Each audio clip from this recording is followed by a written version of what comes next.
Alright, so I just read a book. I know. I read a book. But anyways, I read a book. I read The Man Without a Face by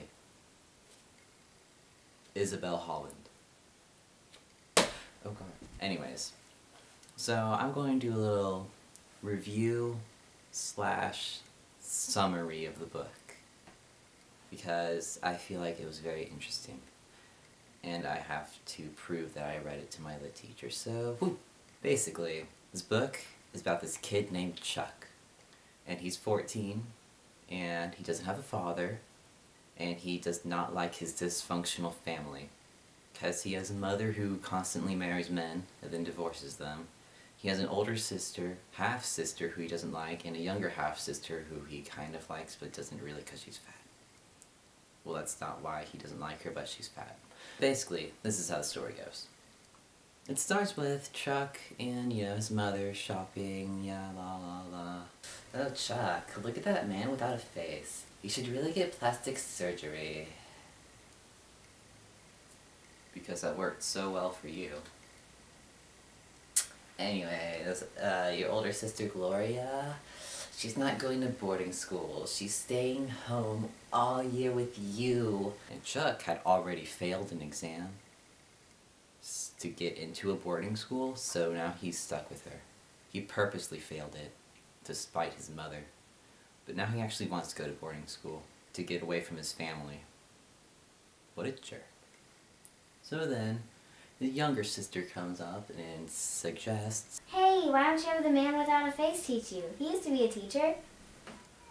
So Chuck goes up to him and is all like, "Hey, faceless man, do you want to teach me so I can pass that exam?" And the man without a face is all like, No, I do not. But eventually, he finally agrees to teach him. Okay, I'll teach you. And there's a whole lot of emotional crap. I'm experiencing so many emotions at this moment.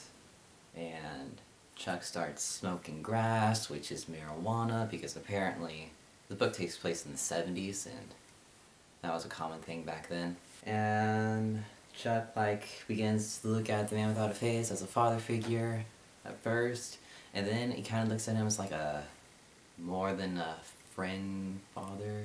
At least I thought that. I mean, they hold hands, and there's so much sexual tension between them that I was just waiting until they just got it on. Like, seriously. Wow, Justin, what nice lack of face you have. Well, what lovely face you do have. He's a 14-year-old boy, and I'm an old, or grown man. I don't know. They were a little too close. I'm just saying. But anyways, the man without a face, his name is McLeod, something like that. What was Justin? Justin, that was his name. He tells Chuck that he lost his face, he doesn't actually have, no face, it's just, disfigured, because he was driving one day all happy and having a face, and then he was drunk and he hit and killed a child. And Chuck asks him, "Yo, why don't you just get plastic surgery?" And he's like, No, I deserved what I got. as Justin, man without a face, is teaching Chuck on how to pass that exam, the town starts to, gossip about, hey, I think that dude's a pedophile, and he doesn't have a face, so it's causing trouble. And so a whole bunch of crap happens. You've been taking a small child up to your house all alone. Pedophile! And Chuck's relationship with his sisters continually sucks, and his relationship with his younger sister, who he kind of likes, starts to go down the drain. Hey, I don't like you. You're stupid. You're ugly. Well, you're fat. And he continually keeps his mother at arm's length.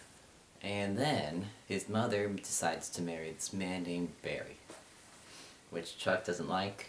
I don't even know why. Barry is an awesome dude, and Chuck is just a douche. Chuck takes his exam, and he passes, and he's all happy.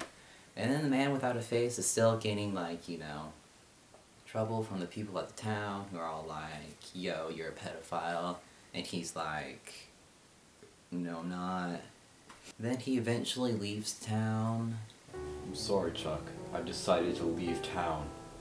What? Why? Okay.